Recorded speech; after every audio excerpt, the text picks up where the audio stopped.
بسم اللہ الرحمن الرحیم۔ آج کی ہماری ویڈیو کا ٹاپک ہے نماز میں سستی کرنے پر عذاب۔ ارکان اسلام میں نماز سب سے افضل ہے۔ قرآن مجید میں بکثرت آیات میں جن میں نماز کی تاکید کی گئی ہے، یہاں تک کہ حضور صلی اللہ علیہ وسلم نے بے نمازی کو خارج از الاسلام فرمایا ہے، اور بہت سے صحابہ رضی اللہ عنہ نے بھی کافر ہونے کا فتویٰ دیا ہے۔ امام ابو حنیفہ رحمۃ اللہ علیہ نے ایسوں کو فاسق اور سخت گناہگار فرمایا ہے۔ حضرت محمد صلی اللہ علیہ وسلم نے آخری وقت میں نماز پر ہی وصیت فرمائی تھی۔ بے نمازی کے بارے میں ایک واقعہ ہے جسے علامہ ابن حجر مکی الزواجر میں تحریر فرماتے ہیں۔ اس کا مفہوم درِ ذیل ہے۔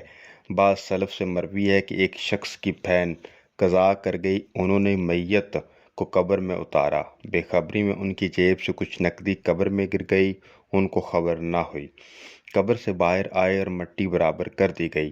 بعد میں روپے یاد آئے تو پھر واپس آ کر قبر کو کھولا تو دیکھا کہ قبر کے اندر آگ کے شعلے بھڑک رہے ہیں۔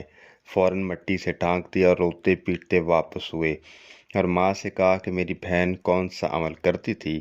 ماں نے پوچھا یہ سوال تم کیوں کر رہی ہو؟ جواب دیا کہ میں نے اس کی قبر کو آگ سے بھری ہوئی پایا ہے۔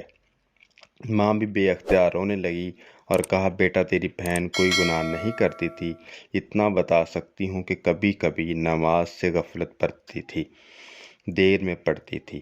مقام عبرت ہے کہ صرف ذرا سی غفلت پر اس طرح کا شدید عذاب ہوتا ہے، تو سرے سے نماز نہ پڑھنے والوں کا کیا حال ہوگا۔ نماز کی پابندی کیجیے، اور اس ویڈیو کے بارے میں اپنی رائے ضرور دیجیے گا۔ مزید ویڈیوز کے لیے سبسکرائب کیجیے، لائک کیجیے ہمارے یوٹیوب چینل۔